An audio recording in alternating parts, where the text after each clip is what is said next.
Hello વિદ્યાર્થી મિત્રો, આજે આપણે એક નોંધી નામા પદ્ધતિમાં એક અગત્યનો સમ લેશું, જેમાં મહત્ત્વના 3-4 ટોપિક આવી જાય છે કે એના કારણે તમને ઘણા બધા સમ ક્લિયર થઈ જાય. દાખલા નંબર 26 લઈએ છીએ. શ્રી લાદેન પોતાના હિસાબો એક નોંધી પદ્ધતિએ રાખે છે. નીચેની વિગતો પરથી તારીખ 31/12/2009ના રોજ પૂરા થતા વર્ષનું વેપાર ખાતું, નફા નુકસાન ખાતું અને તે જ દિવસનું પાકું સરવૈયું બનાવો. અને અહીંયા આપણું હિસાબી વર્ષ છે 1 જાન્યુઆરીથી 31 ડિસેમ્બર સુધીનું. બરાબર, તમને 1 જાન્યુઆરી 2009ની બાકી અને 31/12/2009ની શરૂની બાકી અને આખરની બાકીઓ આપેલી છે. જે ક્વેશ્ચન માર્ક છે એ તમારે શોધવાના હોય. બરાબર, પછી રોકડ મેળનો ટૂંક સાર આપ્યો છે. રોકડ મેળનો ટૂંક સાર આપ્યો હોય એટલે તમને ખબર છે વર્ષ દરમિયાનના વ્યવહારોમાં રોકડ મેળનો ટૂંક સાર એટલે કાં તો રોકડ આવી હોય ને કાં તો રોકડ ગઈ હોય. એટલે આ દરેક વ્યવહારની એક એન્ટ્રી રોકડ ખાતામાં આવે અને બીજી છે તે ખાતામાં આવે. વ્યવહારો ખાસ જોઈ લેજો. દેવાદાર પાસેથી મળ્યા ટોટલ 2,40,000 રૂપિયા, એમાં ગાલખાત પરતના 40,000 મળ્યા છે. યંત્રોની ઉપજ 30/6/2009ના રોજ 24,000નું યંત્ર વેચ્યું. એની મૂળ કિંમત 30,000 હતી. પહેલી તારીખના 1/1/2009ની શરૂની બાકી એની કેટલી હતી? 30,000 હતી ને 24,000માં વેચ્યું છે. ફર્નિચરની ખરીદી 1/7/2009ના રોજ 30,000 રૂપિયા. લેણી હુંડીના મળ્યા 30,000 રૂપિયા. વહીવટી ખર્ચા 1,02,300. રોકડ ખરીદી આપી છે, રોકડ વેચાણ આપ્યું છે. પછી લેણદારોને કેટલા ચૂકવ્યા, દેવી હુંડીના કેટલા ચૂકવ્યા એ આપેલું છે. પછી ઉપાડ આપ્યો છે. દર મહિનાની 1 તારીખે 5,000 ઉપાડીએ છીએ. એમ આખા વર્ષમાં 12 મહિનામાં ટોટલ 60,000નો ઉપાડ કર્યો છે. બરાબર, અને તમને ખબર છે 12મા ધોરણમાં તમે ભણી આવ્યા છો, દર મહિનાની 60,000 આખા વર્ષમાં એક ભેગા ઉપાડ્યા હોય તો વ્યાજની ગણતરી અલગ રીતે થાય.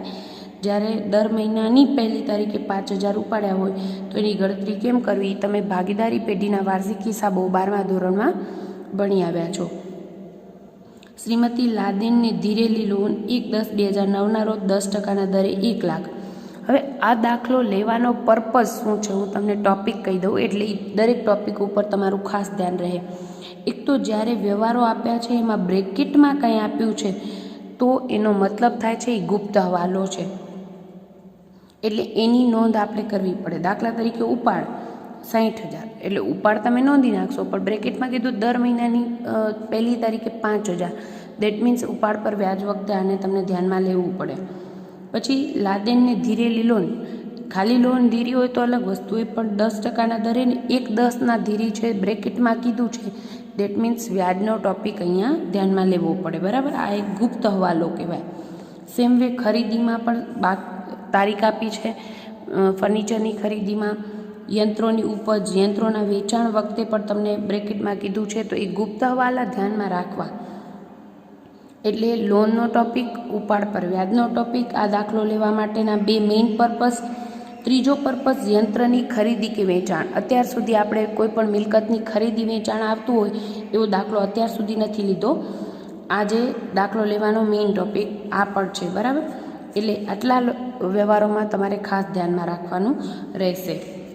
અને બીજો મહત્ત્વનો ટોપિક એ છે કે અહીંયા મૂડી આપી દીધી છે છતાં પણ શરૂનું સ્થિતિદર્શક પત્રક બનાવવું પડે, કારણ કે લેણી હુંડી તમારી ક્વેશ્ચન માર્ક છે. તો એ માટે પણ આપણે મહત્ત્વનો ટોપિક, એટલે દાખલા નંબર 26 ક્રીમ સમ કહી શકાય. આખા આઈએમપીના હોય દાખલા જેમાં મોસ્ટ ઓફ ટોપિક આવી જતા હોય ને આપણે શું કહીએ છીએ, ક્રીમ સમ કહી શકાય. વધારાની માહિતીમાં તમને કીધું છે આપેલ વટાવ, મળેલ વટાવ, ખરીદ પરત, વેચાણ પરત અને હુંડીના પણ મહત્ત્વના ટોપિક આવી જાય છે. નકરાયેલી લેણી હુંડી 24,000 અને નકરાયેલી દેવી હુંડી. બરાબર, લેણદારોને વેચાણ શેરો કરી આપેલી હુંડી 10,000, જે પૈકી 4,000ની લેણી હુંડી નકરાઈ છે. એટલે હુંડીને લગતા પણ મહત્ત્વના ટોપિક આ દાખલામાં આવી જાય છે. હવાલામાં કીધું છે વેચાણ પર કાચા નફાનો દર 30% છે, ઉપાડ પર વ્યાજ ગણો 10% અને યંત્રો પર 10% અને ફર્નિચર પર 5% ઘસારો ગણો, ગાલખાદ અનામત 10% રાખો એમ કીધું છે. બરાબર, એટલે હવાલા પણ મહત્ત્વના કહી શકાય. અહીંયા તમને વેચાણ પર કાચા નફાનો દર આપ્યો છે, ધેટ મીન્સ તમને સ્ટોક નહીં આપ્યો હોય, એટલે અહીંયા એ પણ મહત્ત્વનો ટોપિક. બરાબર, એટલે આ દાખલો ક્રીમસમ કહી શકાય. લઈએ આપણે 1 by 1 વિગતો. હવે જ્યારે તમને એમ કીધું હોય ત્યારે વેચાણ પર કાચા નફાનો દર કીધો હોય ત્યારે આપણે જનરલી જોઈ લેવાનું કે તો સ્ટોક નહીં આપ્યો હોય તો સ્ટોક ખાતું બનાવવાની જગ્યાએ ડાયરેક્ટ તમે વેપાર ખાતામાં પણ જેમ આગના દાવાના હિસાબોમાં સ્ટોક શોધતા હતા એ રીતે આપણે સ્ટોક શોધી લઈશું. બરાબર. એટલે ખૂટતી વિગતોના કયા ખાતા બનાવવા છે એની આપણે ચર્ચા લઈએ. તો પહેલે આપણે બનાવવાનું થશે, આપણે સ્ટોક કીધો શરૂનો આપ્યો છે, આખરનો નથી આપ્યો, અને કાચા નફાનો દર આપ્યો છે, એટલે જનરલી સ્ટોક ખાતું બનાવવાનું થાય. પણ એ ન બનાવો તો વેપાર ખાતામાં કેમ શોધી શકાય સ્ટોક, એ ઓલરેડી તમે આગના દાવાના હિસાબોમાં ભણ્યા છો એટલે આવડે છે. બરાબર. એટલે આપણે સ્ટોક ખાતું નહીં બનાવીએ, ડાયરેક્ટ વેપાર ખાતામાં કરશું. હવે શરૂની મૂડી આપી છે એટલે જનરલી શરૂની મૂડી આપી હોય તો આપણે સ્થિતિદર્શક પત્રક બનાવવું પડે નહીં. પણ અહીંયા ખૂટતી વિગત તરીકે શરૂની લેણી હુંડી નથી આપી એટલે તમારે એ શોધવા માટે શરૂનું સ્થિતિદર્શક પત્રક બનાવવું પડશે. શરૂની કોઈ પણ બાકીમાં ક્વેશ્ચન માર્ક આપેલો હોય તો શરૂનું સ્થિતિદર્શક પત્રક બનાવી નાખવું પડે. મોસ્ટ ઓફ સંજોગોમાં શરૂની મૂડી શોધવા માટે જ એ બનાવવું પડશે, પણ અહીંયા આ દાખલામાં લેણી હુંડી શોધવા માટે આપણે બનાવીએ છીએ. બરાબર. પછી લેણદાર દેવાદાર લેણી હુંડી દેવી હુંડી એના વ્યવહારો પણ છે એટલે આપણે એ ખાતા તો બનાવવા પડશે, અને રોકડ સિલક પણ આખરની બાકી શોધવાની છે એટલે રોકડનું ખાતું બનાવવું પડશે. એટલે ખૂટતી વિગતોના આપણે ખાતા બનાવી લીધા, લેણદાર દેવાદાર લેણી હુંડી અને દેવી હુંડીના ખાતા, અને રોકડ ખાતું, શરૂનું સ્થિતિદર્શક પત્રક, વેપાર ખાતું, નફા નુકસાન ખાતું અને પાકું શરૂ. આપણે અહીંયા સ્ટોક ખાતું નથી બનાવતા કારણ કે વેપાર ખાતામાં જ આપણે આખરનો સ્ટોક શોધી શકશું એટલા માટે. કરીએ છીએ સ્ટાર્ટ. બહુ મહત્ત્વના 4-5 ટોપિક આમાં આવી જાય છે એટલે એક એક વિગત ખાસ ધ્યાન રાખજો. આપણે દાખલાનો સ્ટેપ સેમ જ છે. પહેલે શરૂની બાકીઓની નોંધ કરી. દરેકની શરૂની બાકીની એક એન્ટ્રી ક્યાં આવે? શરૂના સ્થિતિદર્શક પત્રકમાં, અને બીજી જે તે ખાતામાં. લઈએ છીએ યંત્રો કીધા છે 3,60,000. શરૂના સ્થિતિદર્શક પત્રકમાં મિલકત લેણા સાઈડ યંત્રો 3,60,000. બરાબર. પછી બીજી એન્ટ્રી યંત્રોની ક્યાં આવે તો કે પાકા સરવૈયામાં યંત્રો 3,60,000. અંદરની કોલમમાં લખશું કારણ કે આ શરૂની બાકી છે. આખરની વધઘટ હોય તો એ પ્રમાણે લેશું. ફર્નિચર કીધું છે 60,000 તો એના નીચે થોડી સ્પેસ મૂકીને આપણે લખી નાખીએ ફર્નિચર 60,000. અને બીજી એન્ટ્રી ફર્નિચરની શરૂના સ્થિતિદર્શક પત્રકમાં કારણ કે શરૂની બાકી છે એટલા માટે ફર્નિચર 60,000. દેવાદારો 1,50,000 આપ્યા છે એટલે આપણે શરૂના સ્થિતિદર્શક પત્રકમાં દેવાદારો લખી નાખશું 1,50,000. અને બીજી એન્ટ્રી દેવાદારોની ક્યાં આવે તો કે એનું ખાતું ઓલરેડી આપણે બનાવ્યું હશે એટલે દેવાદાર ખાતામાં દેવાદારની ઉધાર બાકી હોય એટલે બાકી આગળ લાવ્યા 1,50,000 રૂપિયા. રોકડ સિલક આપી છે 30,000. શરૂની રોકડ સિલક એટલે શરૂનું એટલે પહેલી એક એન્ટ્રી તો શરૂના સ્થિતિદર્શક પત્રકમાં 30,000 અને બીજી એન્ટ્રી રોકડ ખાતામાં બાકી આગળ લાવ્યા. રોકડ સિલકની હંમેશા ઉધાર બાકી જ હોય. બરાબર. શરૂનો સ્ટોક આપ્યો છે 2,10,000. શરૂનો સ્ટોક એટલે એક તો શરૂના સ્થિતિદર્શક પત્રકમાં સ્ટોક 2,10,000 અને શરૂનો સ્ટોકની બીજી એન્ટ્રી વેપાર ખાતામાં ઉધાર બાજુ શરૂનો સ્ટોક 2,10,000 રૂપિયા. ત્યારબાદ મૂડી આપી દીધી છે 6,00,000. મૂડી ક્યાં આવે? શરૂના સ્થિતિદર્શક પત્રકમાં જે દર વખતે આપણને શોધવાની હોતી તે આ દાખલામાં આપી દીધી છે 6,00,000 રૂપિયા. બીજી એન્ટ્રી ક્યાં આવે તો કે મૂડી શોધીને એની ક્રોસ એન્ટ્રી, બીજી એન્ટ્રી તમે કરતા હતા પાકા સરવૈયામાં આખરની મૂડી જ આવે પણ મૂડી ક્યાં લખીએ છીએ? શરૂની મૂડી અંદરની કોલમમાં. એમાં આપણે મૂડી પર વ્યાજ પ્લસ કરશું, ચોખ્ખો નફો હશે તો પ્લસ કરશું, અને ઉપાડ હશે કે ઉપાડ પર વ્યાજ હશે કે ચોખ્ખી ખોટ હશે તો આપણે બાદ કરશું, અને બહારની કોલમમાં આખરની મૂડી લખશું. લેણદારો 1,80,000. શરૂની બાકી એટલે એક એન્ટ્રી શરૂના સ્થિતિદર્શક પત્રકમાં લેણદારો મૂડી દેવા સાઈડ 1,80,000. બીજી એન્ટ્રી લેણદારોનું ખાતું બનાવ્યું છે એટલે લેણદાર ખાતામાં જમા સાઈડ 1,80,000. લેણદારોની જમા બાકી હોય એટલા માટે બાકી આગળ લાવ્યા. દેવી હુંડીની બાકી છે 90,000. દેવી હુંડીની પણ જમા બાકી હોય એટલે દેવી હુંડી ખાતામાં જમા સાઈડ બાકી આગળ લાવ્યા 90,000 રૂપિયા. અને એની બીજી એન્ટ્રી શરૂના સ્થિતિ દર્શક પત્રકમાં દેવી હુંડી 90,000 રૂપિયા. દરેક વ્યવહારની 2 એન્ટ્રી ભૂલાય નહીં. બરાબર. લેણી હુંડી ક્વેશ્ચન માર્ક કીધો છે. દેટ મીન્સ અહીંયા શોધવાની વિગત લેણી હુંડી છે એટલે આપણે અહીંયા ક્વેશ્ચન માર્ક પણ કરી જ દેવાનું, કારણ કે એ ખૂટતી વિગત છે એ આપણે ખબર પડે. અને એની બીજી એન્ટ્રી ક્યાં આવશે? લેણી હુંડી ખાતામાં ઉધાર બાજુ બાકી આગળ લાવ્યા. અત્યાર સુધીના દાખલામાં આપણે શું કરતા હતા તો કે પહેલે લેણી હુંડીનું ખાતું અને દેવાદારનું ખાતું બંધ કરતા હતા, દેવી હુંડી અને લેણદારનું ખાતું બંધ કરતા હતા.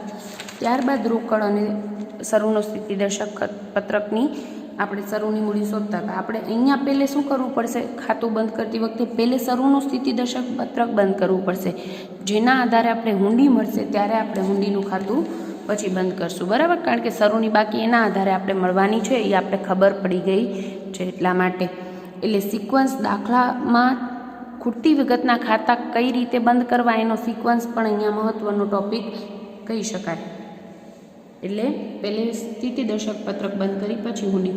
હવે ઘણા દાખલામાં એમ કીધું હોય લેણી હુંડી અહીંયા કીધું હોય ડેશ, શરૂની બાકીમાં લેણી હુંડી અહીંયા ડેશ કીધું હોય. દેટ મીન્સ શરૂમાં હુંડી નહીં હોય.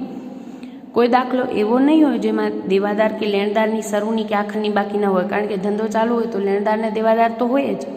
પણ હુંડી કોઈમાં બાકી દેવી હુંડી કે લેણી હુંડીમાં અહીંયા ડેશ કર્યું હોય દેટ મીન્સ શરૂમાં નહીં હોય. આખર બાકી આપેલી હોય અને શરૂમાં ડેશ હોય તો તમને શોધવા જવાની નથી. પણ અહીંયા ક્વેશ્ચન માર્ક છે ધેટ મીન્સ ખબર પડી જાય કે ખૂટતી વિગત તો એ છે જ. બરાબર. હવે શરૂની બાકીઓની બધાની 2 એન્ટ્રી કરી નાખ્યા પછી આપણે કરશું વર્ષ દરમિયાનના વ્યવહારો. વર્ષ દરમિયાનના વ્યવહારોમાં આપણે પહેલે રોકડ મેળનો સાર આપ્યો છે ને પછી વધારાની માહિતી તરીકે પણ આપ્યા છે. તો આપણે પહેલે રોકડ મેળનો સાર લઈએ છીએ. હવે અહીંયા રોકડ મેળનો સાર દેટ મીન્સ કાં તો રોકડ આવી હશે ને કાં તો રોકડ ગઈ હશે. એટલે આ દરેક વ્યવહારની 1 એન્ટ્રી તમારી રોકડ ખાતામાં આવે. બરાબર. કરીએ સ્ટાર્ટ. દેવાદાર પાસેથી મળ્યા ટોટલ 2,40,000, એમાંથી ગાલખાત પરતના 40,000 મળ્યા છે. એટલે દેવાદાર પાસેથી આપણે કેટલા મળ્યા? ટોટલ 2,40,000. પણ એમાંથી ચાલુ દેવાદારો પાસેથી કેટલા? 2 લાખ અને 40,000 ગાલખાત પરત. હવે ગાલખાત પરત એટલે શું? તો કે પહેલાં જે વસ્તુ ગાલખાત તરીકે આપણે માંડી વાળી હશે, દેવાદારનું ખાતું બંધ કરી નાખ્યું હશે, પાછા મળે તો પાછું દેવાદાર ખાતે જમા થાય નહીં. એટલે ઘણા બધાનો કોન્સેપ્ટ ક્લિયર ના હોય તો આમ નોંધ અહીંયા લખી નાખું છું. રોકડ ખાતે ઉધાર તે દેવાદાર ખાતે જમા કેટલા કરશો તમે? 2 લાખ રૂપિયા. પણ ગાલખાત પરતની નોંધ દેવાદાર ખાતે જમા નહીં થાય. રોકડ ખાતે ઉધાર 40,000 તે ગાલખાત પરત ખાતે જમા થશે 40,000 રૂપિયા. ક્લિયર?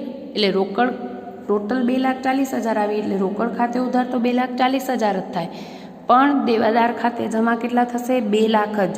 40,000 જે દેવાદાર પાસેથી મળ્યા છે એ તો કેવા છે? પહેલાં આપણા દેવાદાર હતા પછી નથી આપવાના એટલે ગાલખાત થઈએ એટલે આપણે એનું ખાતું માંડી વાળ્યું છે. પાછું એનું ખાતું ઊભું કરાય નહીં. કેના ખાતે જમા કરાય? ગાલખાત પરત ખાતે. વધારાનો ફાયદો ગણીને જમા કરી. એટલે આપણે આમ નોંધ કરી રોકડ ખાતાની ઉધાર બાજુ ટોટલ 2,40,000 પણ આપણે દેવાદાર ખાતે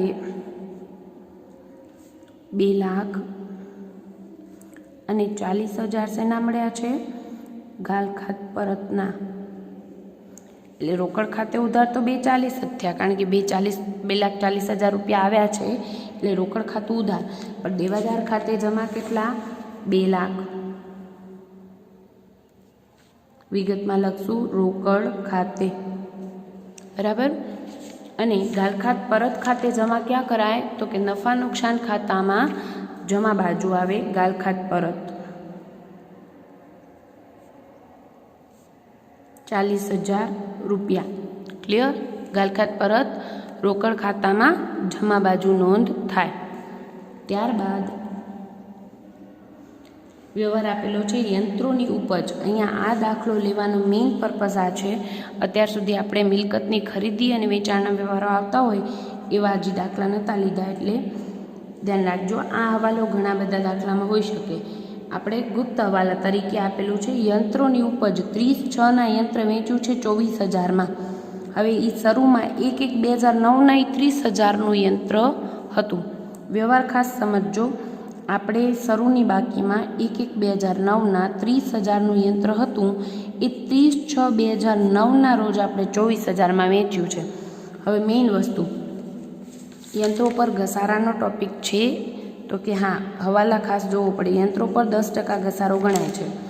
તો આપણે યંત્રનું વેચાણ કરીએ ત્યારે કોઈ પણ મિલકત વચ્ચે વેચતા હોઈએ તો આપણે એમ ના કહી શકીએ કે 30,000નું યંત્ર હતું, 1/1/2009 એની બાકી કેટલી હતી? 30,000ની, ને તમે 24,000માં વેચ્યું એટલે 6,000 રૂપિયા ખોટ. આમ વ્યવહાર ન થાય. આપણે પહેલે તો એ 30,000નું યંત્ર તો કઈ તારીખના હતું? 1/1/2009ના, અને તમે વેચો ક્યારે છો? 30/6/2009ના. તો 30/6/2009ની બાકી કેટલી? એ દિવસે આ યંત્રની કિંમત કેટલી હતી એને આપણે સરખાવાય કે 24,000માં વેચ્યું તો હવે નફો થયો કે ખોટ ગઈ. તો આપણે શું કરવું પડે? 1/1/2009ની બાકીમાંથી આપણે વેચાણ તારીખે એ વસ્તુ કેટલાની હતી? આપણે વેચી છે 24,000માં, બરાબર, પણ એ વસ્તુ હતી કેટલાની વેચાણ તારીખે એની સાથે સરખાવીને નફો કે નુકસાન શોધવું પડે. તો શરૂમાં 30,000ના યંત્રો પર મિલકત જેટલા સમય વાપરી હોય એટલા સમયનો ઘસારો લાગે. એટલે આપણે 30,000 ઉપર યંત્રો ઉપર 10% ઘસારો છે, એટલે 10% લેખે કેટલા માસનો? તો કે જાન્યુઆરીથી કરીને 30/6ના વેચીએ છીએ, એટલે જૂન મહિનો પણ આખો, જાન્યુઆરી, ફેબ્રુઆરી, માર્ચ, એપ્રિલ, મે અને જૂન, આમ 6 મહિના વાપરીને પછી આપણે 30/6ના વેચીએ છીએ. તો 6 માસનો ઘસારો કેટલો? તો આપણે ઘસારો મળે 1,500 રૂપિયા. એટલે 30,000માંથી 1,500 બાદ કરીએ તો 28,500નું યંત્ર હતું. વેચાણ તારીખે એ યંત્રની કિંમત હતી 28,500. હવે 28,500નું યંત્ર તમે 24,000માં વેચો તો કેટલી ખોટ જાય? 4,500 રૂપિયા ખોટ ગઈ. યંત્ર વેચાણનું નુકસાન અથવા યંત્ર વેચાણની ખોટ 4500 રૂપિયા ગઈ. જ્યારે આવો હવાલો આવે ત્યારે કમ્પલસરી એની 2 એન્ટ્રી નહીં પણ 4 એન્ટ્રી થાય. યાદ રાખજો, એની 2 એન્ટ્રી નહીં પણ 4 એન્ટ્રી થાય. શું કામ? તો કે આપણે શેની નોંધ કરવી પડે? એક તો ઘસારાની નોંધ કરવી પડે, એક તો મિલકત ગઈ એટલે હવે 30,000 આપણે ચોપડે બતાવાય નહીં, એટલે મિલકત જાય તે 30,000 જમા કરવા પડે. ત્રીજી નોંધ આપણે કરવી પડે વેચાણ કિંમતની, એટલે એટલા રૂપિયા આવ્યા હશે. 24,000માં વેચીએ યંત્ર તો 24,000 રૂપિયા આવે એની નોંધ, અને ખોટ ગઈ એની નોંધ. આમ ટોટલ 4 નોંધો આપણે કરવી પડે. નોંધ કરીએ છીએ, અને છતાં બી આમ વિદ્યાર્થીઓને ક્લિયર ના થાય તો હું નોંધ કરી દઉં છું. અહીંયા રોકડ ખાતે ઉધાર, આમ નોંધ કરું છું. રોકડ ખાતે ઉધાર કેટલા રૂપિયા મળ્યા? 24,000માં વેચ્યું એટલે ઘસારા ખાતે ઉધાર 1,500 રૂપિયા, 6 મહિનાનો ઘસારો. યંત્ર વેચાણની ખોટ અથવા યંત્ર વેચાણના નુકસાન ખાતે ઉધાર 4,500. તે યંત્ર જાય છે એટલે યંત્ર ખાતે જમા પૂરેપૂરા 30,000. જેટલાની મિલકત ગઈ એટલા હવે ચોપડે બોલવા જોઈએ નહીં. યંત્રો ગમે તેટલા હોય એમાં યંત્રો 30,000ના ગયા એટલે આપણે એટલા તો કાઢી નાખવા પડે, એટલા બાદ કરી નાખવા પડે. આ ચારેની આપણે એન્ટ્રી કરી દઈએ. રોકડ ખાતે ઉધાર ક્યાં કરશું? રોકડ ખાતાની ઉધાર બાજુ આપણે 24,000 રૂપિયા યંત્રનું વેચાણ. પછી આપણે વાત કરી ઘસારાની નોંધ અને યંત્ર વેચાણની ખોટ. આ બંનેની નોંધ ક્યાં આવે? નફા નુકસાન ખાતામાં ઉધાર બાજુ. નફા નુકસાન ખાતાની ઉધાર બાજુ આપણે નોંધ કરીએ ઘસારા ખાતે. 2 મિનિટ. યંત્રના ઘસારા ખાતે બ્રેકેટમાં લખું છું 1,500 રૂપિયા. શું કામ? તો કે હજી આપણે બીજી યંત્ર હજી પડ્યું છે, બધું વેચી નથી નાખ્યું. સ્ટાર્ટિંગમાં 3,60,000નું છે, બરાબર, એનાથી 30,000નું યંત્ર વેચ્યું છે. બીજા ઉપર ઘસારો હજી આવશે જે આપણે હવાલો કરશું ત્યારે, એટલે બ્રેકેટમાં લખી નાખીએ છીએ. અને યંત્ર વેચાણની ખોટ 4500 રૂપિયા.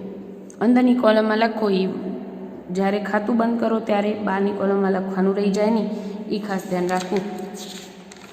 આપણે રોકડ ખાતે ઉધાર કરી દીધા, ઘસારા અને નુકસાનની નોંધ કરી દીધી. યંત્ર ખાતે જમા કેટલા? 30,000. ક્યાં કરાય? પાકા સરવૈયામાં યંત્રનું વેચાણ કુલ 3,60,000નું હતું, એમાંથી 30,000નું ગયું, એટલે આપણે હવે લખાય 3,30,000નું. હજી પણ અંદરની કોલમમાં જ લખશો, કારણ કે હજી એના ઉપર ઘસારો આવશે. ક્લિયર? એટલે ટોટલ 3,60,000ના યંત્રો સ્ટાર્ટિંગમાં હતા, પણ 30,000ના યંત્રો વેચી નાખ્યા. હવે ઘણા બધા વિદ્યાર્થીઓ અહીંયા 24,000 કરશે. 24,000નું યંત્ર નથી ગયું, યંત્ર 30,000નું ગયું છે, 24,000માં વેચ્યું છે. પણ મિલકતની કિંમત કેટલી હતી? 30,000ની વસ્તુ ગઈ, તો જમા તો 30,000 જ આપણે કરવા પડે. અને હવે અહીંયા 30,000માં 1,500 ઘસારો આવી ગયો છે, એટલે એના ઉપર હવે બીજી વાર ઘસારો નોંધાય નહીં. બરાબર? આ 30,000ની કિંમતમાં જ ઘસારો આવી ગયો છે ઓલરેડી. બરાબર? એટલે હવે 30,000 માઇનસ કરી નાખ્યા, એટલે હવે જ્યારે ઘસારો ગણવાનો થાય બાકીનાનો, તો એ 3,30,000ના ઉપર જ ઘસારો ગણવાનો બાકી છે. આ નવો ટોપિક ખાસ ધ્યાન રાખજો ને. અહીંયા મિસ્ટેક ઘણા બધા વિદ્યાર્થીઓની થતી હોય છે. છતાં બી કોઈ બી ડાઉટ હોય તો ગમે ત્યારે પૂછી શકો છો. 4 એન્ટ્રી થઈ ગઈ. હવે વાત કરીએ યંત્ર વેચાણની ઉપજની વાત કરી નાખી. એના પછી ફર્નિચરની ખરીદી કીધી છે 30,000, પણ તારીખ કીધી છે. બરાબર? ફર્નિચરની ખરીદીની નોંધ 2 કેટલી થાય? ફર્નિચર આવે એટલે ફર્નિચર ખાતે ઉધાર, તે રૂપિયા દેવા પડે, એટલે રોકડ ખાતે જમા. એટલે ખરીદી હોય તો આપણે પ્લસ કરશું, મિલકતનું વેચાણ હોય તો બાદ કરી નાખીએ, આટલું જાય છે. એટલે ફર્નિચરની ખરીદી છે એટલે એડ કરશું 30,000 રૂપિયા. પણ તારીખ હોય તો તારીખ ખાસ લખવી, કારણ કે તારીખ લખશો એના આધારે તમને ખબર પડશે કે ઘસારો કેટલો ગણવો. આ વર્ષ દરમિયાન વચ્ચેથી ખરીદ્યું હોય તો જેટલા સમય વાપર્યું હોય એટલા સમયનો જ ઘસારો લાગે. એટલે 1/7/2009ના ખરીદ્યું છે. મિલકત ખાતે ઉધાર કરી નાખ્યું, રોકડ ખાતે જમા કરી દઈએ. ફર્નિચરની ખરીદી, મિલકત ખરીદીએ તો રૂપિયા જાય એટલે રોકડ જમા, અને યંત્રનું વેચાણ કર્યું તો રૂપિયા આવ્યા એટલે ઉધાર કર્યા હતા. પછી લેણી ઊંડીના મળ્યા કીધા છે 30,000. લેણી ઊંડીના 30,000 રૂપિયા મળે એટલે રૂપિયા આવે રોકડ ખાતાની ઉધાર બાજુ 30,000 વિગતમાં લખશો. લેણી ઊંડી ખાતાની જમા સાઈડ એન્ટ્રી કરશો. રોકડ ખાતે 30,000 રૂપિયા. બરાબર? ત્યારબાદ વહીવટી ખર્ચા 1,02,300 કીધા છે. વહીવટી ખર્ચા એટલે ખર્ચ થાય એટલે નફા નુકસાન ખાતામાં ઉધાર બાજુ વહીવટી ખર્ચા 1,02,300, અને રોકડ જાય એટલે રોકડ ખાતાની જમા બાજુ વહીવટી ખર્ચા 1,02,300. બરાબર? પછી કીધું છે રોકડ ખરીદી કીધી છે 90,000 રૂપિયા. ખરીદી એટલે રોકડ મેળનો સાર છે, એટલે આ રોકડ ખરીદી છે. બરાબર? ખરીદ કરી એટલે રોકડ જાય, ટોટલ 90,000 રૂપિયા. અને રોકડ ખરીદીની બીજી નોંધ ક્યાં થાય? વેપાર ખાતામાં ઉધાર બાજુ ખરીદી ના હેડિંગ હેઠળ રોકડ 90,000 અંદરની કોલમમાં લખશું, કારણ કે ઉધાર ખરીદી હજુ આવશે. બરાબર? ખરીદીની 2 નોંધ થઈ ગઈ. હવે વેચાણ કીધું છે 3,30,000. વેચાણ 3,30,000ની બીજી નોંધ ક્યાં થાય? તો કે એક તો નફા વેપાર ખાતામાં વેચાણ, રોકડ અને ઉધાર. રોકડ કેટલું કીધું છે? 3,30,000.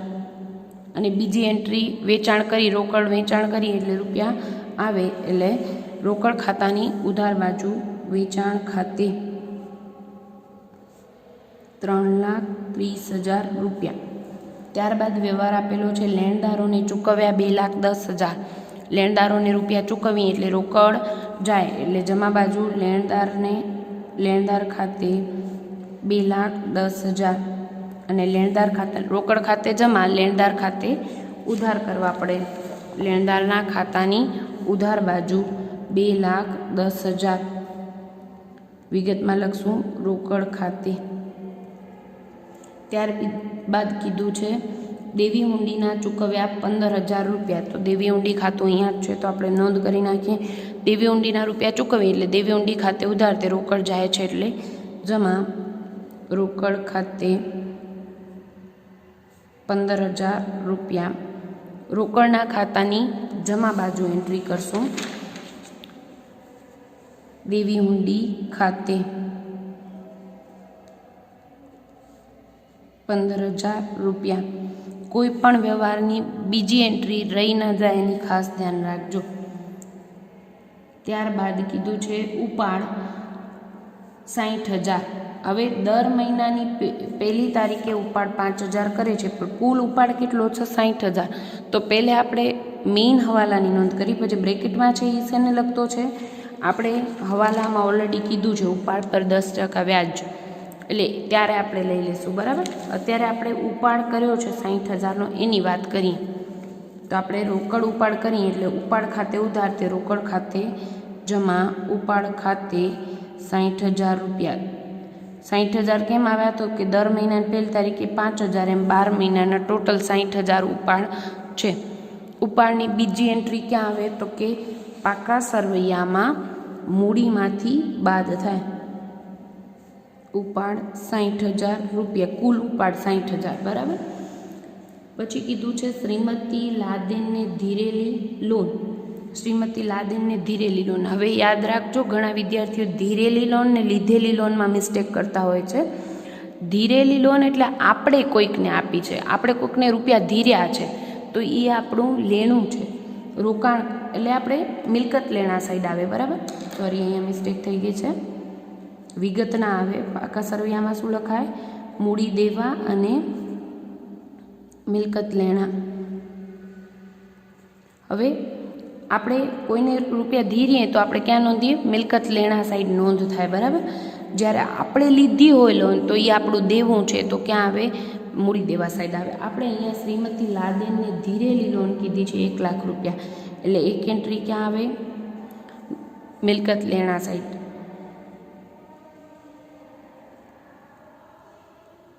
1 લાખ રૂપિયા. અને બીજી એન્ટ્રી આવે, આપણે જો લોન લઈએ તો આપણે નોંધ કરી રોકડ ખાતે ઉધાર, કારણ કે લોન લઈએ તો રૂપિયા આવે, એટલે રોકડ ખાતે ઉધાર, તે લોન ખાતે જમા. અહીંયા આપણે લોન કોઈકને આપીએ છીએ એટલે આપણું લેણું છે, એટલે આપણે શ્રીમતી લાદેનને ધીરેલી લોન ખાતે ઉધાર, તે રોકડ આપણે એને આપીએ એટલે રોકડ જાય, એટલે રોકડ ખાતાની જમા બાજુ શ્રીમતી લાદેનને ધીરે લોન 1 લાખ રૂપિયા. ક્લિયર? પછી બધા જ વ્યવહારો આવી ગયા, પણ ધીરેલ લોનનો ઓલરેડી પછી હવાલો નહીં આવે, કારણ કે ઉપાડ પર વ્યાજની તો વાત પાછળ ઓલરેડી હવાલામાં કરવાના છીએ, એટલે ત્યારે લઈ લેશું. પણ આમ આવી રીતે બ્રેકેટમાં આવે તો ત્યારે જ એન્ટ્રી કરવી, કારણ કે ગુપ્ત હવાલો કહેવાને. શ્રીમતી લાદેનને ધીરેલી લોનમાં કીધું છે 1/10/2009 રોજ 10%ના દરે આપણે એને ધીરી છે. આપણે કોઈને લોન આપી હોય તો એના ઉપર વ્યાજ મળે. બરાબર, તો આ વ્યાજનો ગુપ્ત હવાલો આપેલો છે.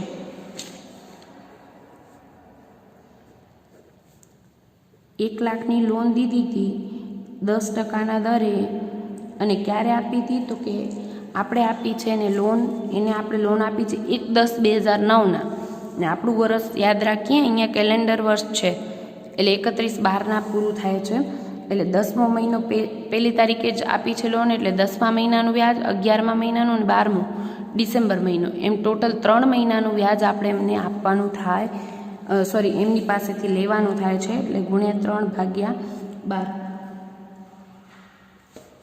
1 લાખના 10% એટલે 10,000 ×3/12 કરી, એટલે આપણે 2500 રૂપિયા વ્યાજના આપણે એમની પાસેથી લેવાના થાય. પણ ક્યાંય આપણે એવો ટોપિક નથી આપેલો કે આપણે એની પાસેથી કાંઈ વ્યાજ મળેલ વ્યાજ એવું ક્યાંય આપેલું નથી. દેટ મીન્સ આ શું છે? મળવાનું બાકી વ્યાજ. મળવાનું બાકી લોનનું વ્યાજ. આપણે નોંધ ક્યાં કરીએ તો કે મળવાનું બાકી એટલે એક તો વ્યાજ છે એટલે આપણે મળવાનું છે એટલે આપણી શું છે આવક છે, એટલે નફા નુકસાન ખાતામાં મળવાનું બાકી લોનનું વ્યાજ 2500 રૂપિયા. હવે યાદ રાખજો, ઘણીવાર આપણે ધીરેલી લોનની જગ્યાએ લીધેલી લોન હોઈ શકે તો એના ઉપર આપણે વ્યાજ ચૂકવવાનું થાય. બ્રેકેટમાં તારીખ આપી હોય દેટ મીન્સ એ ગુપ્ત હવાલો હોય અને એની બીજી 2 એન્ટ્રી હોય, એટલે ખાલી લોન લીધી એની લોન આપણે એને આપી એની નોંધ તો આપણે ઓલરેડી કરી, બરાબર, રોકડ ખાતે જમા અને ધીરેલી લોન ખાતે ઉધાર. પણ બ્રેકેટમાં તારીખ આપી છે અને વ્યાજનો દર આપ્યો છે દેટ મીન્સ એ આપણો ગુપ્ત હવાલો, એની પણ 2 એન્ટ્રી કરવી પડે. એક મળવાનું બાકી લોનનું વ્યાજ 2500 અને મળવાનું બાકી દેટ મીન્સ આપણું લેણું છે, એટલે આપણે શું કરશું, મિલકત લેણા સાઈડ મળવાનું બાકી લોનનું વ્યાજ 2500 રૂપિયા લખશું. ક્લિયર? એટલે દરેક વ્યવહાર આ દાખલામાં તો ઓલરેડી 3-4 વ્યવહારો, મિલકતની ખરીદી, યંત્રોની વેચાણ, ઉપાડનો ટોપિક અને આ લોનનો ટોપિક પણ ગુપ્ત હવાલા તરીકે છે. તો તારીખો આપેલી હોય ત્યારે ખાસ ધ્યાન રાખવું. બધા જ વ્યવહારો, રોકડ વ્યવહારો આવી ગયા. પછી લઈ લઈએ વધારાની માહિતીમાં હજી બીજા વ્યવહારો છે, વર્ષ દરમિયાનના વ્યવહારો. હવાલા પછી લેવાય, વર્ષ દરમિયાનના વ્યવહારો બીજા લઈ લઈએ. આપેલ વટાવ કીધો છે 45,000. વટાવ આપીએ એટલે એક તો વટાવ આપણો ખર્ચ કે નુકસાન, એટલે નફા નુકસાન ખાતામાં ઉધાર બાજુ આપેલ વટાવ 45,000 રૂપિયા, બરાબર. અને આપણે કરશું દેવાદાર ખાતે જમા.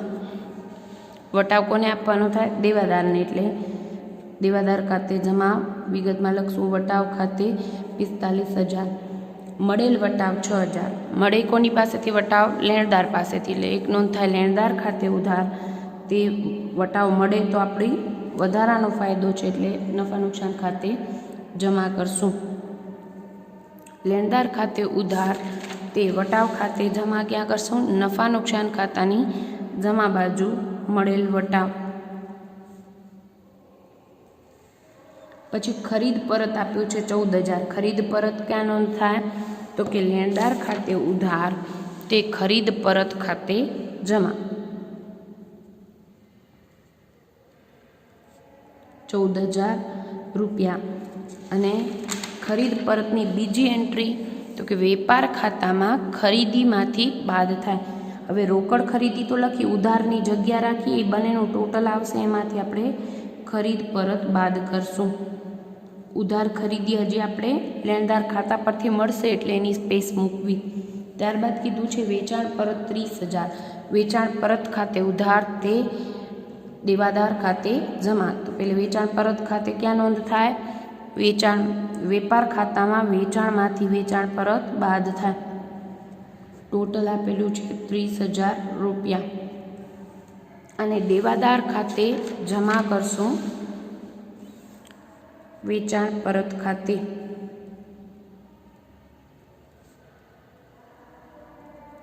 બરાબર. ત્યારબાદ કીધું છે નકરાયેલી લેણી હુંડી 24,000. હુંડી લેણી હુંડી જ્યારે લખીએ ત્યારે નોંધ કરી છે લેણી હુંડી ખાતે ઉધાર તે દેવાદાર જમા. પણ હુંડી નકરાય એટલે આપણે શું કરીએ? દેવાદાર ખાતે ઉધાર તે લેણી હુંડી ખાતે જમા. દેવાદાર ખાતાની ઉધાર બાજુ લેણી હુંડી બ્રેકેટમાં લખશું નકરાયેલ 24,000 રૂપિયા.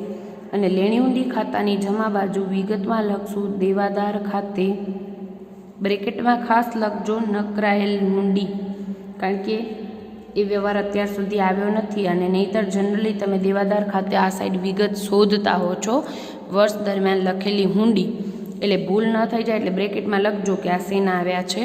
નકરાયેલ હુંડીના. નકરાયેલ દેવી હુંડી. દેવી હુંડી સ્વીકારીએ ત્યારે નોંધ શું કરીએ છીએ? લેણદાર ખાતે ઉધાર તે દેવી હુંડી જમા. હવે નકરાય એટલે એની વિરુદ્ધ નોંધ, એટલે આપણે શું કરીએ? દેવી હુંડી ખાતે ઉધાર તે લેણદાર ખાતે જમા. હુંડી કેન્સલ કરવી પડે અને લેણદાર પાછા આપણા ઉપર રૂપિયા માંગશે, એટલે લેણી હુંડી ખાતે ઉધાર તે દેવી હુંડી ખાતે ઉધાર તે લેણદાર ખાતે જમા.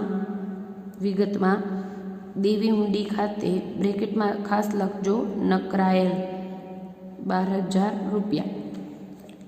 ત્યારબાદ આ હુંડીના વ્યવહારો તો આવડી જશે કે હુંડી સ્વીકારીએ ત્યારે જે નોંધ થાય અથવા તો લખીએ લેણી હુંડી ત્યારે જે નોંધ થાય એની વિરુદ્ધ નોંધ થાય. પણ વેચાણ શેરો વખતે ખાસ વિદ્યાર્થીઓ ભૂલ કરતા હોય છે ને આપણે હુંડીનો સ્પેશિયલ લેક્ચર લીધો હતો એટલે ભૂલ ના કરતા. અને આમાં ધ્યાન રાખજો, લેણદારને વેચાણ શેરો કરેલી હુંડી લેણી હુંડી આપણે લેણદારને આપી 10,000ની તો નોંધ શું થાય? લેણદાર ખાતે ઉધાર તે લેણી હુંડી ખાતે જમા. લેણદાર લેનાર છે અને લેણી હુંડી આપણે જાય છે એને આપી દઈએ એટલે લેણી હુંડી ખાતે જમા કરશું. બરાબર, લેણદાર ખાતે ઉધાર કર્યું, લેણી હુંડી ખાતાની જમા બાજુ નોંધ કરશું.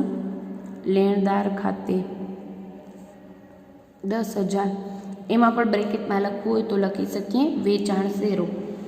હવે 10,000 આપણે હુંડી જે પડી હતી દેવાદારની લખેલી, દેવાદારે સ્વીકારેલી આપણે લખેલી લેણી હુંડી આપણી પાસે પડી હતી, આપણે લેણદારને આપી 10,000ની. બરાબર, પણ હવે આપણા દેવાદારે એને આપ્યા નહીં એટલે જે પૈકી 4,000ની લેણી હુંડી ન કરાય. હવે વેચાણ શેરો કરેલી લેણી હુંડી ન કરાય તો એની આમ નોંધ થાય દેવાદાર ખાતે ઉધાર તે લેણદાર ખાતે જમા. કારણ કે એટલા રૂપિયા આપણા દેવાદારે ન આપ્યા તો આપણું પાછું એના પ્રત્યે લેણું ઊભું થશે. દેવાદાર પાસે પાછા રૂપિયા માંગશું એટલે દેવાદાર ખાતે ઉધાર કરશું અને લેણદાર ખાતે જમા કરશું 4,000. વિગતમાં લખશું દેવાદાર ખાતે. ક્લિયર? એની હુંડીઓના આ બે વેચાણ શેરોની અને વેચાણ શેરો કરેલી હુંડીઓ ન કરાય એની નોંધો ખાસ ભૂલ ન થાય ધ્યાન રાખજો. ત્યારબાદ બધા જ વ્યવહારો આવી ગયા છે વર્ષ દરમિયાનના, એટલે હવાલા નથી કરવાના. પહેલાં આપણે શું કરીએ છીએ? વર્ષ દરમિયાનના વ્યવહારો પછી આખરની બાકીઓ નોંધીએ છીએ. યંત્રો નથી આપેલી, ફર્નિચરની બાકી નથી આપેલી. દેવાદારો કીધા છે 3,39,000. દેવાદારોની આખર બાકી એટલે આખર બાકીની દરેકની એક નોંધ ક્યાં આવે? પાકા સરવૈયામાં ને એક જે તે ખાતામાં. દેવાદાર ખાતામાં જમા સાઈડ લખશું, બાકી આગળ લઈ ગયા 3,39,000. બીજી એન્ટ્રી ક્યાં આવશે? પાકા સરવૈયામાં દેવાદાર 3,39,000 અંદરની કોલમમાં લખશું કારણ કે ઓલરેડી ગાલખાદ અનામતનો હવાલો હશે જ. બરાબર, પછી રોકડ સિલકની બાકી નથી આપી, સ્ટોકની નથી આપી, મૂડીની બાકી નથી આપી, આખરની લેણદારોની બાકી આપી છે 2,67,650. લેણદારોની બાકી એક તો પાકા સરવૈયામાં આપણે છીએ એટલે પાકા સરવૈયામાં ક્યાં આવે? મૂડી દેવા સાઈડ લેણદારો 2,67,650 અને એની બીજી એન્ટ્રી આવશે લેણદાર ખાતામાં બાકી આગળ લઈ ગયા 2,67,650 રૂપિયા. પછી કીધું છે દેવી હુંડીની બાકી 1,08,000. દેવી હુંડીની બાકી પણ ક્યાં લખાય? જમા ઉધાર સાઈડ બાકી આગળ લઈ ગયા 1,08,000 અને બીજી એન્ટ્રી પાકા સરવૈયામાં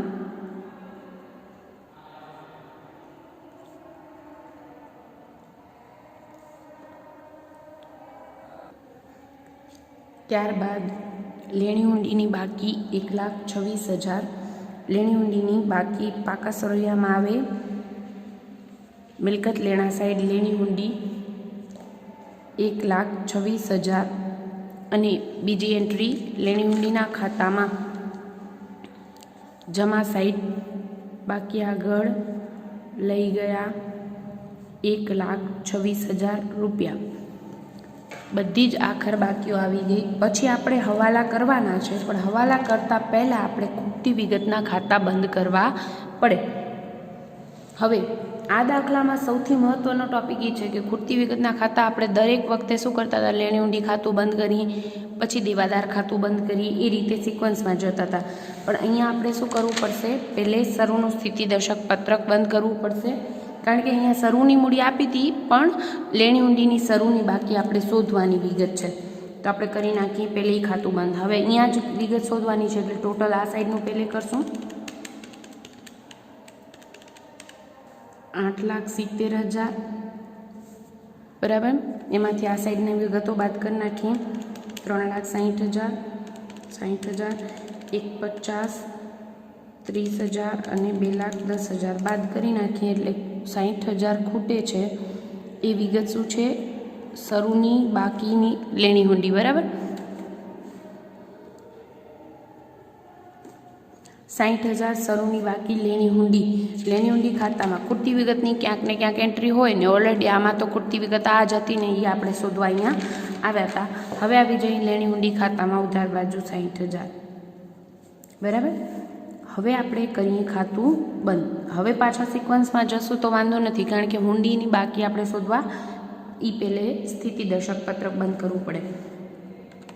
મેઇન વિગત આપણે આ સાઈડનો સરવાળો વધુ દેખાય છે અને શરૂની બાકી અને આખર બાકી આપી દીધી છે, રોકડ ખાતે આપી દીધું. દેટ મીન્સ ખૂટતી વિગત અહીંયા હોય અને એ શું હોય? દેવાદાર ખાતે વર્ષ દરમિયાન સ્વીકારેલી નવી હુંડીઓ આપશે. બરાબર, ટોટલ કરી નાખીએ.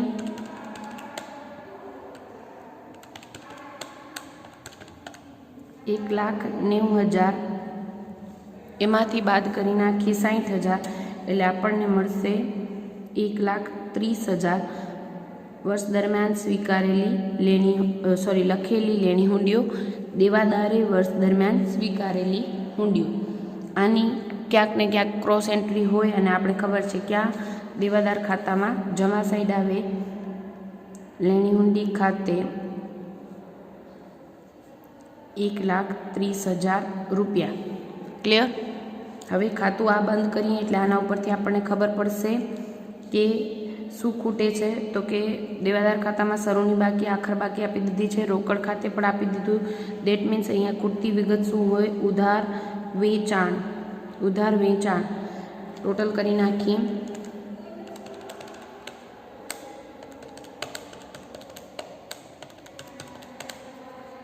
ટોટલ આવે છે 7,44,000.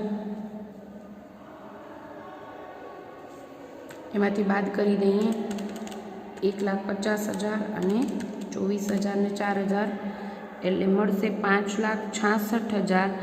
એ શું હોય? ઉધાર વેચાણ. 5,66,000 મળ્યું. ઉધાર વેચાણની નોંધ ક્યાં આવે? વેપાર ખાતામાં. વેપાર ખાતામાં નોંધ કરી નાખીએ 5,66,000. ઉધાર વેચાણ 5,66.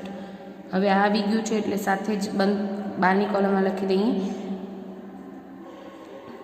રોકણ વેચાણ હતું 3,30,000 પ્લસ ઉધાર 5,66,000 એટલે કુલ વેચાણ 8,96,000. એમાંથી બાદ કરી નાખી વેચાણ પરત 30,000 બાદ એટલે બહારની કોલમમાં આવશે 8,66,000 રૂપિયા. ક્લિયર? રોકડ વેચાણ 3,30,000, ઉધાર વેચાણ 5,66 એટલે કુલ વેચાણ 8,96,000. એમાંથી વેચાણ પરત 30,000 બાદ કરીએ એટલે બહારની કોલમમાં 8,66,000. આવી જઈએ દેવાદાર ખાતું બંધ થઈ ગયું. હવે આવી જઈએ દેવી હુંડી અને લેણદાર ખાતું.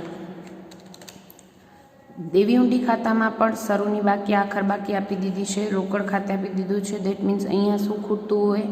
લેણદાર ખાતે વર્ષ દરમિયાન સ્વીકારેલી હુંડીઓ. બરાબર, ટોટલ કરી દઈએ.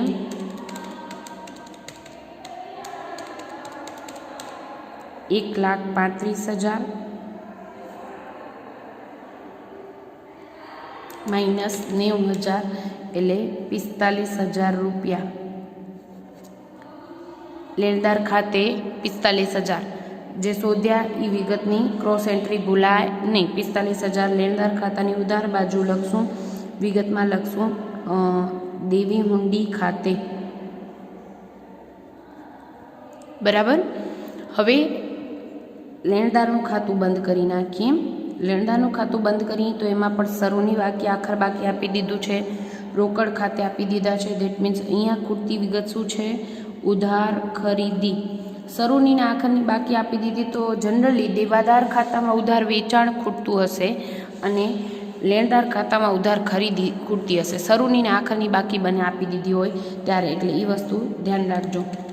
2,10,000 પ્લસ 6,000, 14 ને 10 24,000, 45,000 અને 2,67,650 એટલે ટોટલ મળશે તમને 5,52,650.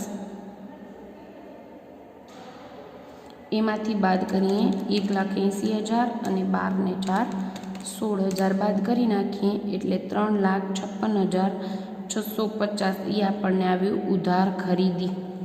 3,56,650 બરાબર. ખરીદીની એન્ટ્રી ક્યાં આવે? વેપાર ખાતામાં ઉધાર સાઈડ 3,56,650 અને ટોટલ મારી દઈ ખરીદીનું 90,000 રોકડ ખરીદી, 3,56,650 ઉધાર ખરીદી, એટલે ટોટલ મળે આપણે 4,46,650. એમાંથી 14,000 ખરીદ પરત બાદ કરીને બહારની કોલમમાં લખશું 4,32,650 રૂપિયા. ક્લિયર? હવે ખૂટતી વિગતના ખાતામાં બાકી રહ્યું છે આપણું રોકડ ખાતું. લેણી ઊંડી, દેવી ઊંડી, લેણદાર, દેવાદાર બધા બંધ કરી આવ્યા. સ્થિતિદર્શક પત્રક પણ ઓલરેડી બંધ કરી નાખ્યું છે. રોકડ ખાતામાં આપણે ખબર જ છે કે આખર બાકીમાં ક્વેશ્ચન માર્ક હતો એટલે આપણે બાકી આગળ લઈ ગયા. આખરની બાકી શોધવાની છે અને રોકડ સિલકની હંમેશા ઉધાર બાકી હોય એટલે જમા સાઈડ ખૂટશે, બાકી આગળ લઈ ગયા. બરાબર.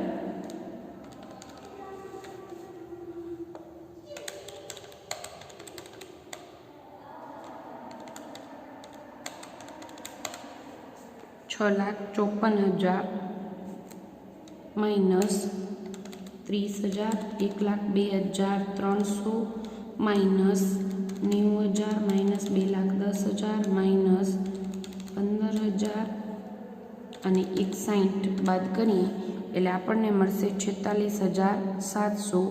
આખરની રોકડ સિલક 46,700. હવે મેઇન વસ્તુ રોકડ સિલકની ઉધાર બાકી હોય અને ખૂટતી વિગત ક્યાં નોંધાય? 46,700 રોકડ સિલકની આખર બાકી. આખર બાકી એટલે કમ્પલસરી પાકા સરવૈયામાં લખશું આપણે રોકડ સિલક 46,700. તમે ઓલરેડી મોટું જ પાકું સર્વે બનાવશો. આપણે વિડીયોમાં વ્યવસ્થિત દેખાય એવી રીતે બનાવ્યું છે નાનકડું, અને યંત્રો અને ફર્નિચરમાં ઓલરેડી ઘસારાના હવાલા છે તો એની નીચે સ્પેસ આપણે મૂકી છે. બરાબર.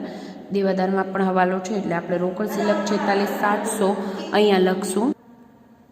બધા જ ખૂટતી વિગતના ખાતા બંધ કરી નાખ્યા એટલે આપણે કરશું હવે હવાલાની એન્ટ્રી. બરાબર.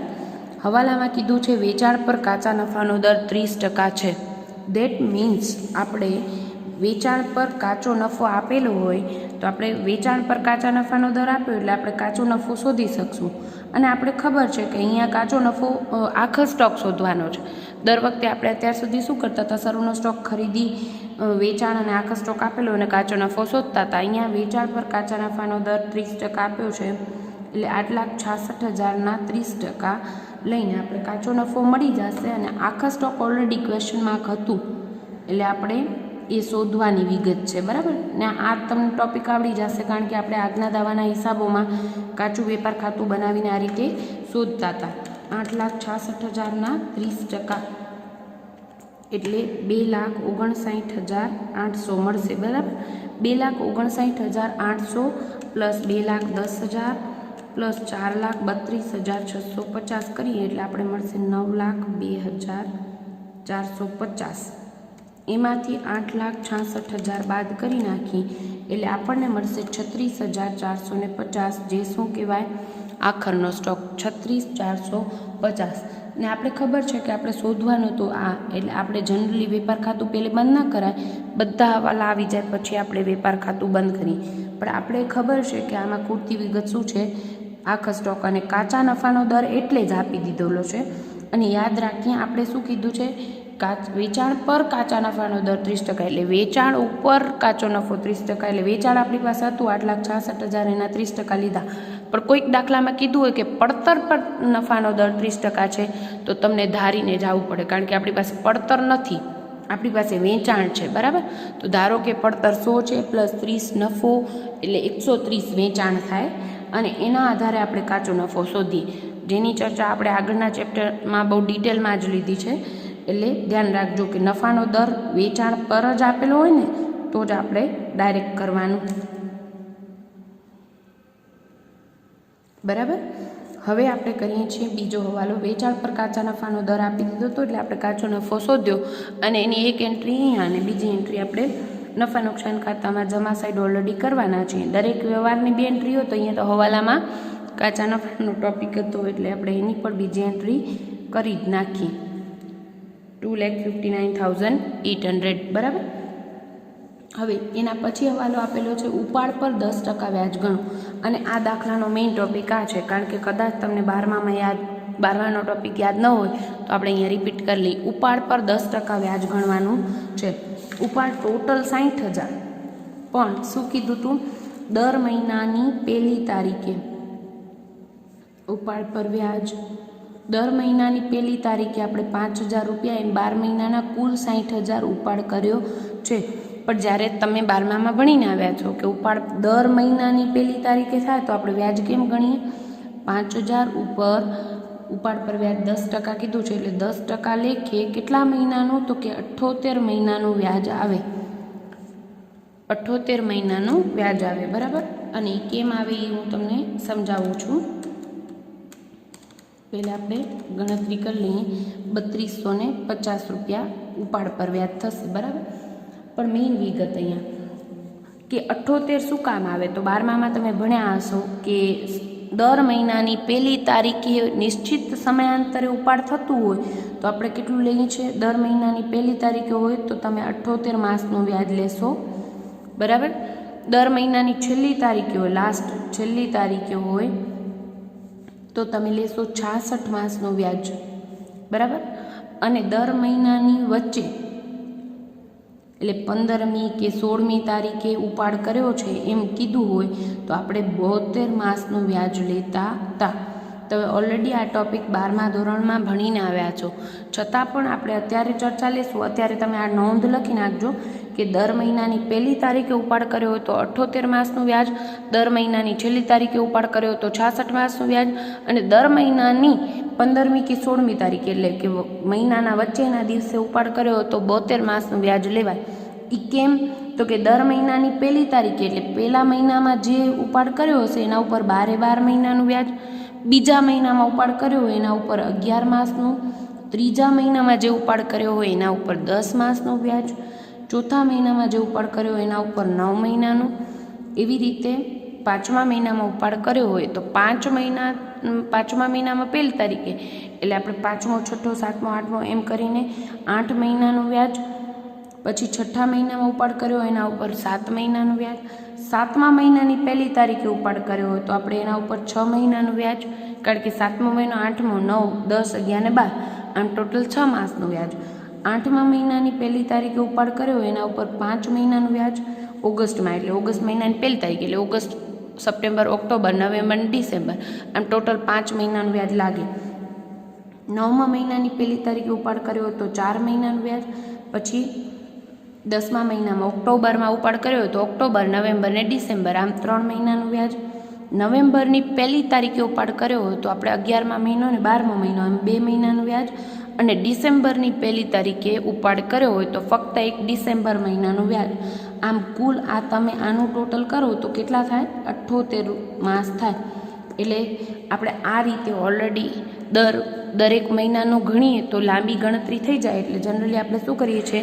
દર મહિનાનો નિશ્ચિત ઉપાડ હોય એટલી જ રકમનો તો 5,000 ગુણ્યા 10% લેખે 78 મહિનાનું વ્યાજ એટલે 3250 રૂપિયા આપણે વ્યાજ લેવાનું થાય. ઉપાડ પર વ્યાજ પેઢીની આવક ગણાય, બરાબર.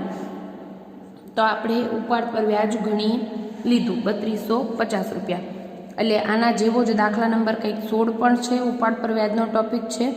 અને 43 નંબરના દાખલામાં પણ આ ટાઈપનો ટોપિક છે જે આજે તમને હોમવર્કમાં મળશે. તો આ બંને દાખલા આની સાથે જ પ્રેક્ટિસ કરશો તો આ ટોપિક ક્લિયર થઈ જશે, બરાબર. અને આ નોંધ પણ લખી રાખશો તમે.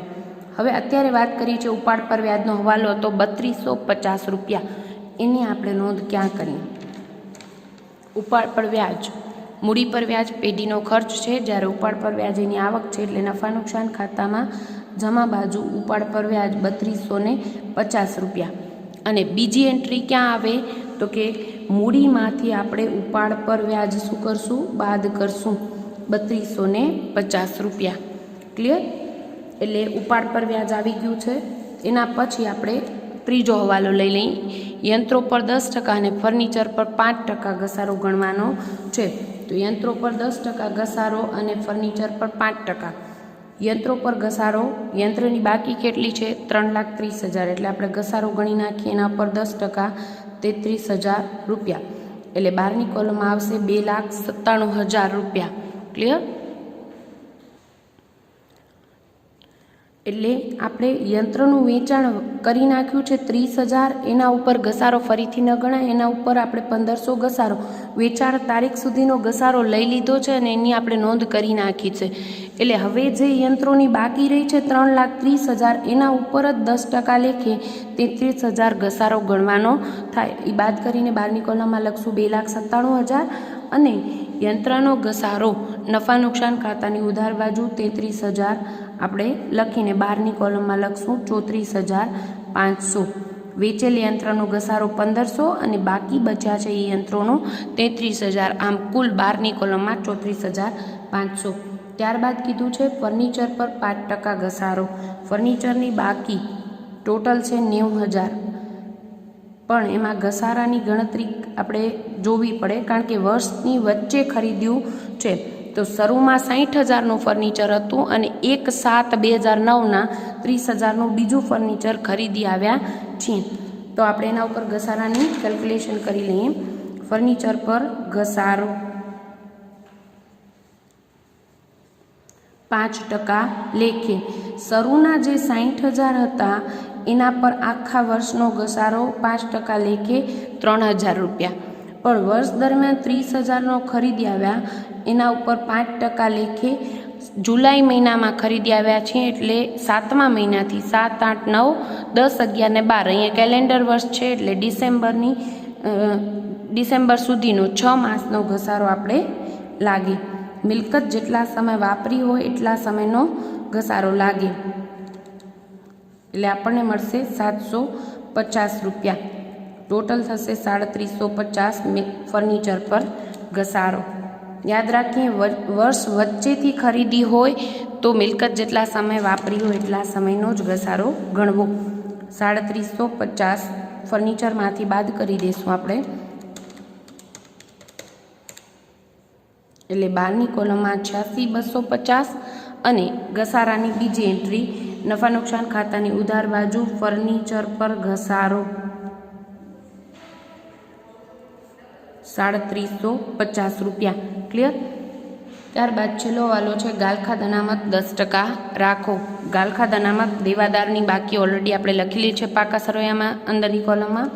3,39,000 ઉપર 10% લેખે 33,900 બાદ કરી નાખીએ, એટલે બહારની કોલમમાં આવી જશે 3,05,100 રૂપિયા અને 33,900 ગાલખાદ અનામતની બીજી એન્ટ્રી કરશું નફા નુકસાન ખાતામાં ઉધાર બાજુ 33,900। બધા જ વ્યવહારો આવી ગયા। ત્યારબાદ આપણે વેપાર નફા નુકસાન અને પાકું સરવૈયું બંધ કરી નાખીએ। વેપાર ખાતું ઓલરેડી આપણે શોધીને કાચો નફો લઈ આવ્યા છીએ। નફા નુકસાન ખાતું બંધ કરીએ। 2,59,800 પ્લસ 40,000 પ્લસ 2,500 6,000 અને 32,50, એટલે કુલ મળશે 3,11,550। એમાંથી બાદ કરી નાખીએ 34,500, 45,000, 1,02,300, 45,000, 37,50 અને 33,900, એટલે આપણને મળશે 87,600 ચોખ્ખો નફો। 87,600 આપણે પાકા સરવૈયામાં મૂડીમાં ચોખ્ખો નફો હોય એટલે પ્લસ કરવું પડે, ખોટ આવી હોય તો બાદ કરશો।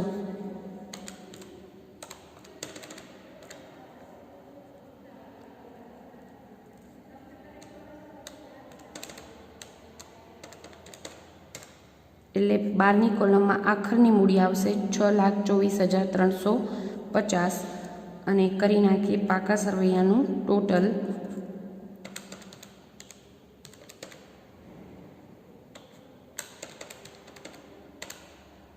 10 લાખ રૂપિયા મૂડી દેવા સાઈડનું સેમ વે ચેક કરી લઈએ. મિલકત લેણા સાઈડનું total 2,97,000 plus 86,250 plus 1,26,000 plus 1,25,000 3,05,100 plus 46,700 એટલે આપણને મળે છે 9,63,550 36,450ની એક એન્ટ્રી. આખા સ્ટોક આપણે જે વેપાર ખાતામાં શોધેલ હતો એની ક્રોસ એન્ટ્રી, જે પણ વિગત શોધી હોય એની બીજી એન્ટ્રી કરવાની ભૂલાય નહીં. 36,450 આખા સ્ટોક નોંધ્યા પછી આપણે બંને સાઈડનું ટોટલ મળશે 10 લાખ રૂપિયા. ક્લિયર? શોધેલી દરેક વિગતની બીજી એન્ટ્રી ભૂલાય નહીં અને આ દાખલો ક્રીમ સમ તરીકે લખી નાખશો. Thank you.